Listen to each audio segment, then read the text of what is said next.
पण माननीय आमच्या भास्करराव जाधवांनी सांगितलेलं आहे, पण त्याच्या पलीकडचा मुद्दा आहे त्या देवाभाऊच्या जाहिरातीचा प्रकाशक कोण? वर्तमानपत्रातल्या जाहिराती आल्या, तुम्ही दिल्या, तुम्ही घेतल्या, तुम्ही जाहीर करा ना कोणी जाहिरात दिली म्हणून. वर्तमानपत्रातल्या जाहिरातीचा प्रकाशक माहिती नाही, सगळ्या होर्डिंगचं कोणी लावलं माहिती नाही, दूरदर्शनवर सगळ्या चित्रवाणीवर दाखवलं जातं तिथलं माहिती नाही, हा पैसा आला कुठून?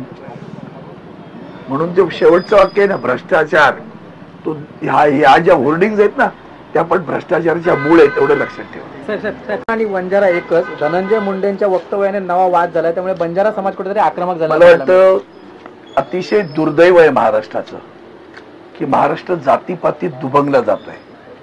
वंदनीय हिंदू हृदय सम्राट शिवसेना प्रमुख श्रीमान बाळासाहेब ठाकरे यांनी शिवसेना स्थापन केली तेव्हा त्यांचं पहिलं वाक्य असं होतं, ब्राह्मण ब्राह्मणेतर, मराठा मराठेतर, 96 कुळी 92 कुळी, उच्च नीच दलित दलितेतर, घाटी कोकणी स्पृश्य अस्पृश्य, सारे भेद गाडून मराठी माणसा एक हो तर आणि तरच तुला न्याय मिळेल. तो मराठी माणूस भारतीय जनता पार्टीने राजकारणासाठी दुभंगून टाकलाय. नुसता दुभंगलेला नाही, दु हा शब्द फक्त दोन होतं, तो इतका त्याचं विभंजन केलंय की विचारू नका. आणि आता रोज एक एक नवीन जात आणि त्याच्यातली वाद हे जे सातत्यानं माध्यमांना नजरेस येत आहेत ते पाहिल्यानंतर मन विधीर नव्हतं. कुठे नेऊन ठेवलंय माझा महाराष्ट्र.